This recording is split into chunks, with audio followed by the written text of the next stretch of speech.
Coming up on ATV News. My front gear isn't coming down. That's what a pilot radioed before he tried to land at the Logan Airport. The volunteer problem is a national crisis right now.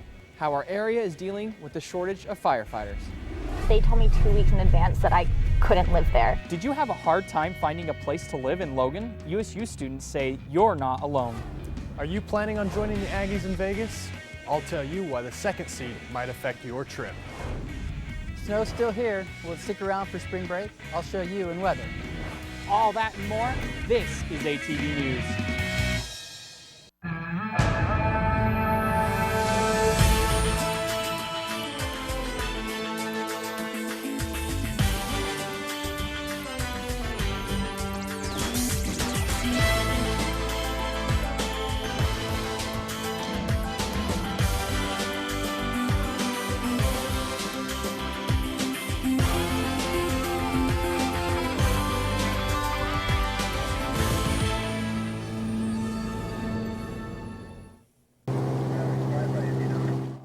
That's a plane coming in with the front landing gear stuck at Logan Airport. Welcome to this edition of ATV News. I'm Shay Densley. And I'm Caden Anderson. That happened about 6 o'clock on Wednesday night. The pilot circled a number of times while firefighters prepared on the ground. After burning off some fuel, he came in for the landing slowly, coming down first on his 2 wheels, trying to keep the nose up. I've never been a pilot, but I would imagine that would, kind of shake anybody, but he actually seemed to be very cool, calm, and collected. Fulmer says the pilot's training helped him land safely. There were no injuries in the plane or on the ground. In order to do that, Logan police say they found 345 child pornography files on a Smithfield man's computer after a 5-month investigation. 20-year-old Caden Witherspoon is in the Cache County Jail facing 10 counts of sexual exploitation of a minor.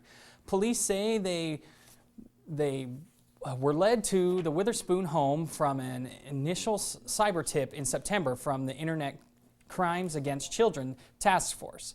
Court documents say Witherspoon admitted downloading the files from the Whisper app to his Dropbox account. USU's primary elections open this week. Lisa Feinstein is live in the newsroom to give us the scoop on the candidates. that's right, Shay. USU had their statesman debate today, where presidential candidates spoke about their goals and platforms. Students gathered in the TSC to eat Aggie ice cream and listen to candidates debate.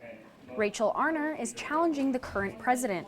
She was asked, what issues do you currently see with transparency in the presidency?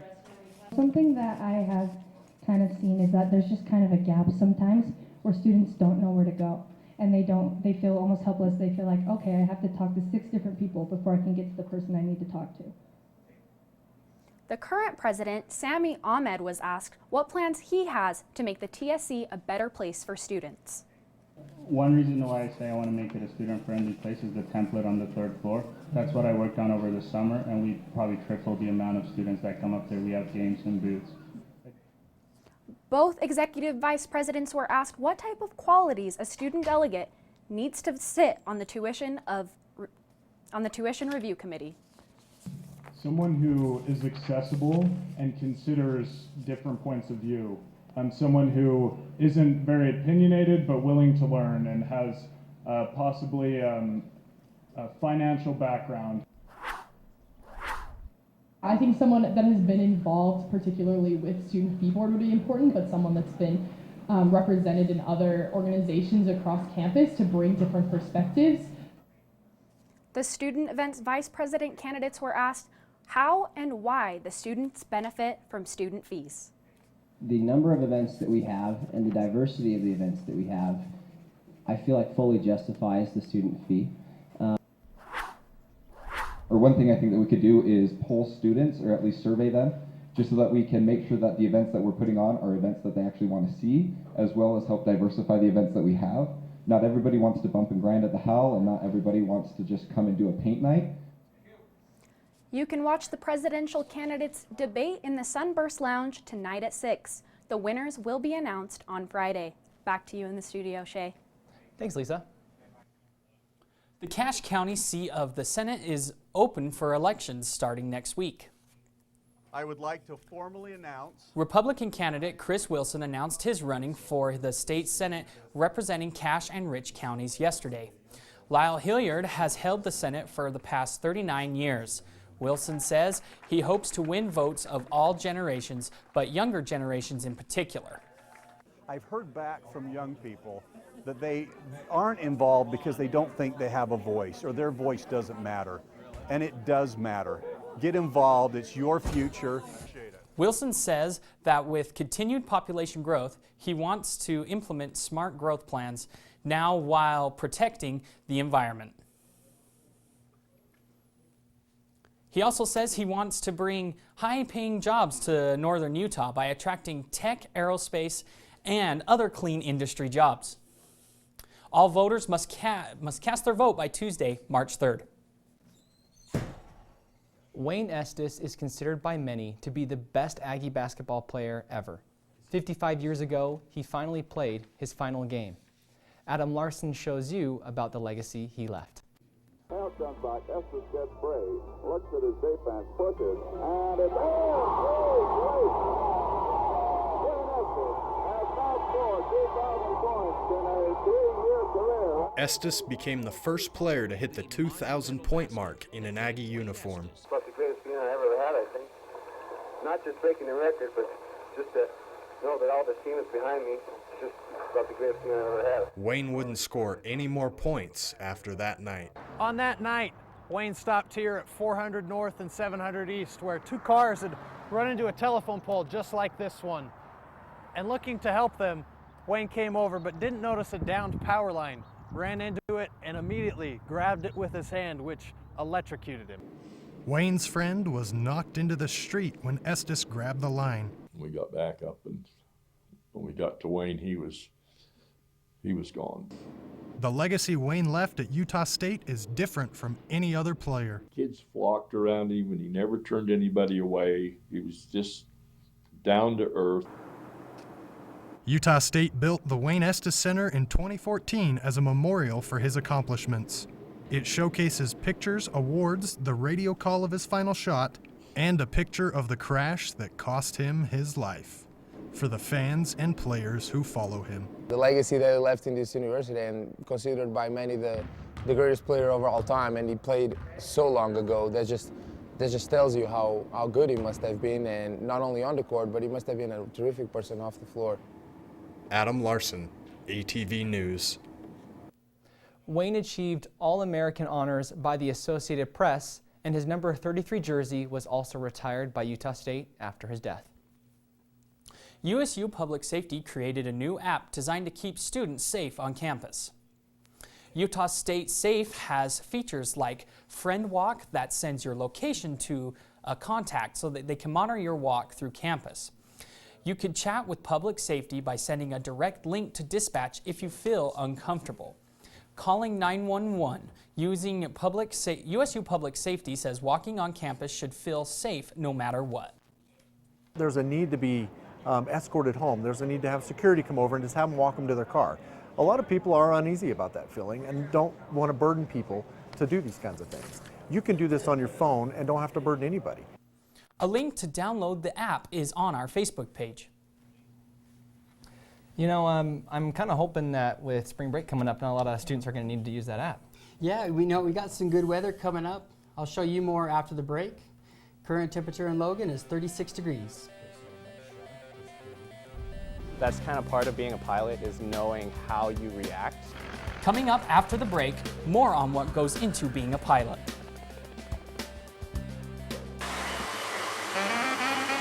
Aggie Air is an innovative engineering program exclusive to Utah State. It provides opportunities for students to get hands-on and real-world experiences. By building model planes that photograph and scan detailed images of landscapes, Aggie Air can change the way we use the Earth's surface. Watch as Aggie Air takes flight.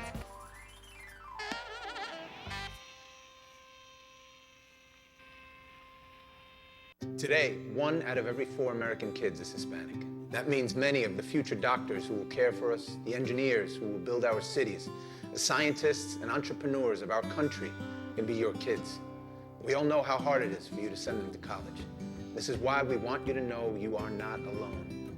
And every day, more people support you to make it happen. Many support you.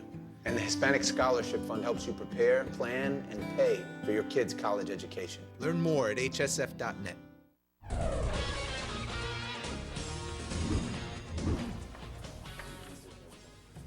Logan and North Logan fire departments are merging. Lisa Feinstein is back to show you what that means for volunteers. I'm here at the North Logan Fire Department. It's built by volunteers and staffed by volunteers. But the staff part might be changing. Battalion 70, Truck 70, Engine 71 respond on a possible structure fire. Logan and North Logan fire crews respond to a call, This is a first alarm assignment. with North Logan units helping out full-timers in Logan. This type of incident is not straining their resources. Rescue 120, Battalion 120, respond to medical sick person. There have been more medical calls and not enough volunteers. The call line just keeps going up and up and up. We have a hard time filling our shifts. The pool of volunteers is shrinking, and the number of times they're getting called out to provide service is growing.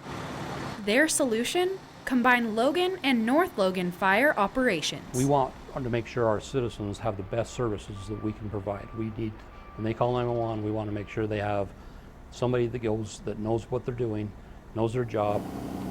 North Logan keeps growing, and Mayor Can says the merger is what's best for the cities. When it's your house that's on fire, or when it's your relative that's having the heart attack or the stroke, folks really want to have the level of response that's needed to take care of whatever emergency situation comes. I believe in my heart that we're moving down the right path.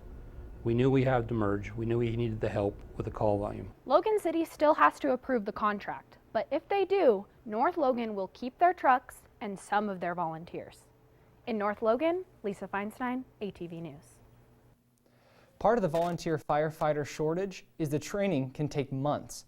I found that out for myself. You still have to tie the nozzle down. These guys are learning knots to become certified firefighters. There's no way it can come undone. To get certified, volunteers have to attend Firefighter 1 classes at the county training facility. Volunteers were trained tonight on how to tie knots and how to use those knots to hoist equipment up multiple stories. I didn't know many knots at all, so this was a good learning experience. After tying knots on a metal pole, the trainees learned how to tie equipment. So the harder it pulls, the tighter it's going to grab. Volunteers learned how to tie a pike, axe, hose, and ladder to be pulled up through a window by other firefighters. Training classes like this take 3 to 4 hours, 3 times a week for 3 months, which can take a toll on the volunteers. The station pays for the training, so that's a benefit, but I'm not being compensated anything for it. It's just on my time. So. Trainers say they don't mind taking the time to teach new firefighters. That's right. You just pull it up here and do it again. This is a lot of fun. There's nothing better than and more rewarding than to help train new firefighters and watch them succeed through their career. It's a lot of fun to hang out, and plus it's good practice for us too. Piece of cake, right? All fire departments in the valley, except for Logan, are run by volunteers.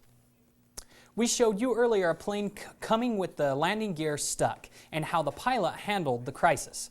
Jonathan May shows you how student pilots train for situations like that or worse.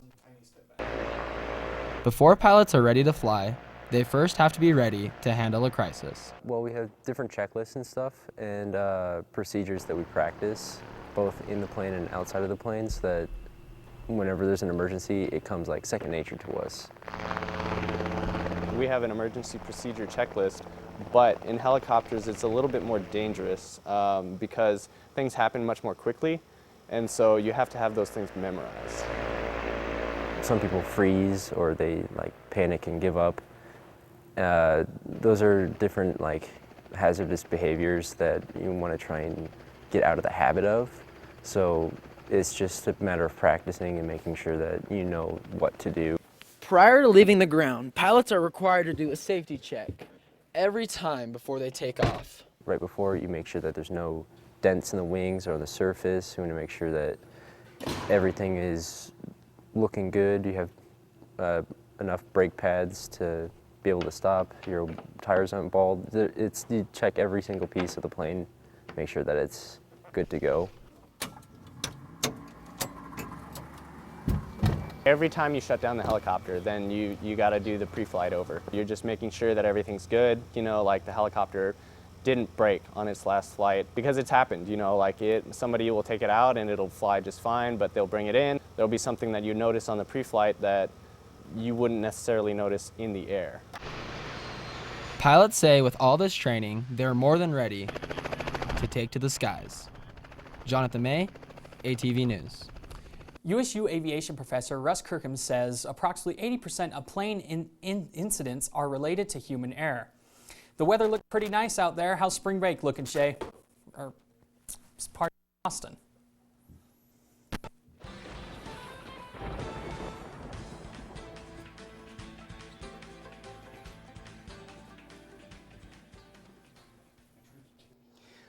Welcome to Aggie Weather. We got some sunshine coming our way. Let's jump right into it on the national forecast for us here. So as you guys can see here, most on the west side of the United States, we have quite a bit of clear activity, not much precipitation. Over here more on the east coast, definitely a lot more precipitation happening over there. A lot of the right here where we're seeing, a lot of the blue is actually what we're going to be seeing with precipitation. Now we got a lot of warm air coming as well. Let's jump over to the temperature for us real quick. So naturally, we've got most of our cold air up in the northern part of the country. Now down here in like southern Arizona, if you guys have spring breaks planned, I'd recommend getting south. I mean, we got about a week off to enjoy the warm air. We've got some warm air coming our way. Let's take a look at the pressure. So as you can see here, as I was saying before, mostly on the west side of the United States, not too much activity. Now looking over on the eastern states, that's where most of the precipitation and different water is going to be happening. Now looking at the state radar here, not too much activity. Let's look at the temperature gauge at the 7-day forecast here. See, the next few days, sun's out. We got some warm air slightly coming in our way. Today we got a high about 37 degrees, low of 18 tonight, so definitely watch that. Getting into the weekend, we got higher temperatures of 46 degrees and 49 on Saturday. Now, starting Saturday evening, we do have a chance of some rain coming in our way. And then coming into Sunday, Monday, and Tuesday, it is predicted that we're going to be getting some snow coming in. So watch that with any spring break plans. Now, that's everything we got for weather. Back to you guys at the desk. Thanks, Austin. Is your house affordable but run down, or new and expensive? Eric Price looks at what's going on with the housing crisis in Logan. Get in and drive an hour. That's what this student does every morning commuting from Ogden. I can't find affordable housing in Logan like I can out there.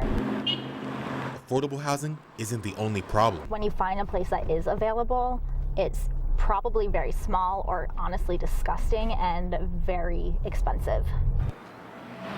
According to the U.S. Census Bureau, this house was built in the 1920s, included with 33% of other homes built before 1970 in Logan. A lot of renovations that may need to happen. For example, we've had our plumbing flood twice while I've been here. It's backed up completely down in the basement and flooded a little bit. With holes in the wall, cracks in the ceiling, and insulation showing, this is why it can be hard for college students to find somewhere to live. At these apartments, this landlord thinks different of the housing situation. For the housing crisis situation, I think you should be on top of the ball. I think you should get a good start. This student doesn't think students are at fault. I don't think the city and landlords make it easy for students. I don't think they have the best interests at heart of students, honestly. One thing that's certain, Nick says, is you gotta honor those contracts or you will get screwed. Commuting or not, there just aren't a lot of openings. By the time you get in, or there are multiple people applying, that you won't get the place. So when I found this option to go to Ogden and commute every day, I took it. Eric Price, ATV News. Nate Williams says student housing for next semester is filling up, so make sure you're looking for housing now. Native Americans have a little extra spirit in their step from the 2 spirit powwows this week. The Urban Indian Center and the Utah Pride Center teamed up to present the first annual Two Spirits Powwow. Organizers say it is the third in the nation, and the purpose is to cultivate an environment where everyone feels welcome. Organizers say the term Two Spirits comes from a native council in the early 90s. Natives believe that those with two spirits have both masculine and feminine energy and ties their ancestry with the LGBT+ community. The term replaces a French word which referred to natives as prostitute. A local Ute member says the term Two-Spirit may not be accepted by every tribe, but having powwows like these are a step in the right direction. I think that it will help bring down some barriers for the Western community to come out to social events like powwows where everyone is welcome and interact with us, learn about us, and in turn we can help support whatever they're doing. Organizers say the purpose of powwows are to bring tribes together in a peaceful manner to honor the earth and others. They also say they are happy to see another community joining in the tradition and are excited to see the event get bigger as the years go on. Logan City no longer picks up stray cats, and it could make it harder for them to find homes. Although this cat is in a house, it was picked up outside the old Chicago pizzeria. And the new law says it's illegal to keep strays within city limits. The Cache Humane Society director says the state of Utah requires animal control to board animals for 5 days. That gives the owners time to claim them. The director says a local law in 2018 changed this to allow stray cats to roam free and says this is a concern of public health. We have had, in the past several years, 3 cats within Logan City that were euthanized after coming into contact with a bat that tested positive for rabies. The director says previously Logan City and Cache Humane had a contact to help with stray animals, but since the construction of the new Logan City shelter, they have not been able to help. The director says while they can't help with strays, they will help anyone who needs to find their pet a new home. Utah State University is celebrating 25 years of online education. Classes at Utah State used to be just pens, paper, and lectures. That changed in 1998 when USU created the first complete online course, giving students a way to get an education anytime, anywhere. We have students from all over the world. Right now we have a couple of students in Australia, a few in Hong Kong, and several in Europe. Students say they enjoy how accessible online classes are and hope for more. What's the coolest science project you made as a kid? The College of Engineering celebrated National Engineering Week by hosting a community night with all sorts of projects. R2-D2 was there to show children that they can accomplish what they can accomplish as mechanical and electrical engineers. Different campus clubs provided hands-on experiments and crafts stations to get people interested in STEM. We've got the ASME, which is the Society of Mechanical Engineers. They did our Pinewood Derby tonight, so there's a great variety. Kids got the chance to build their own derby cars, racing head-to-head, while others built styrofoam airplanes, bridges out of toothpicks and marshmallows, and a design container to keep eggs safe from a 6-foot drop. Organizers say they want to get more kids excited about STEM and enjoy the opportunity to show off projects they have worked on. You know, guys, I really wanted to see which of the cars actually won the race. I know, it would have been pretty cool to see who won. I remember doing a Pinewood Derby as a kid, and you know, you gotta win. For Speaking sure. of winning, we had senior night last night, and I'll show you all that were honored in that. And we took on San Diego State in that one, or San Jose State, winning that one by a big margin. Coming up, we'll show you how a new movie has connections to a novel owned by Utah State. You wouldn't let money just blow out of your house. So when your AC or heater is on, make sure the doors, windows, and fireplace flue are shut tight. If you're headed out, turn down the AC or lower the heat by 10 degrees. And always keep your water heater set at 120. A little bit of common sense goes a long way. Get more great tips at energysaver.gov.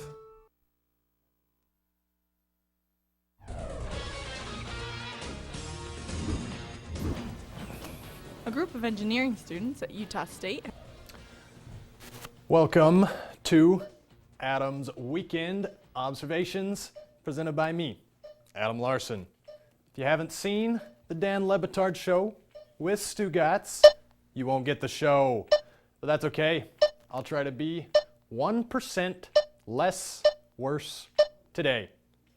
Shay! Utah State men's basketball had senior night yesterday. Roche Groot fam, Diogo Brito, Abel Porter, Sam Merrill, ballers. Let's take a look at some of the highlights the seniors had this season after Sam tells you what senior night meant to him. And now for tonight's Blanco starting lineups. Sam is a two-time academic All-Mountain West honoree and was recently named This is shots of senior night. You can see Sam Merrill there and Roche Groot fam with their families, Coach Smith and John Hartwell. and his parents Abel and Martha Porter. Abel Porter.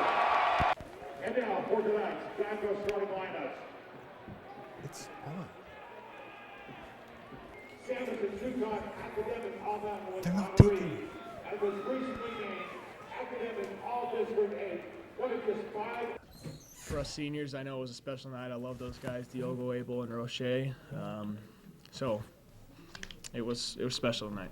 Anderson drives baseline. Roche Group fam says welcome to the Music Dome.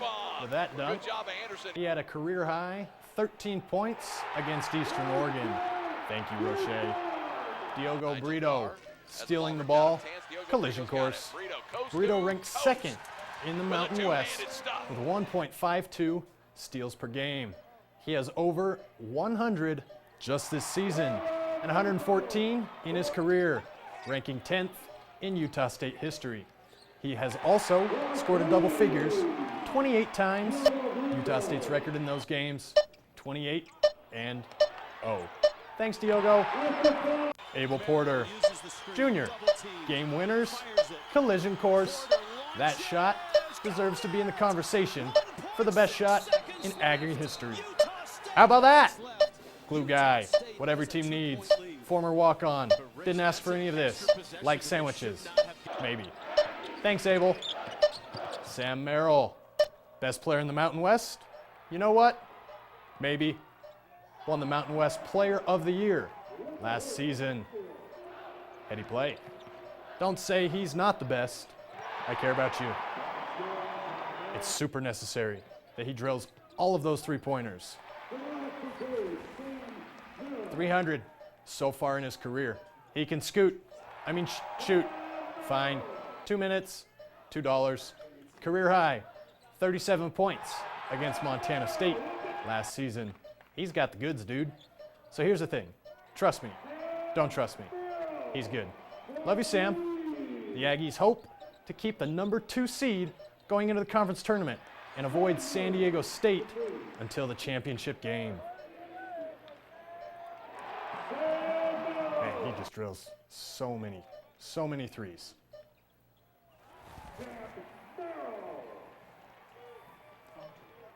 The women's basketball team took on San Jose State and Wyoming this last week.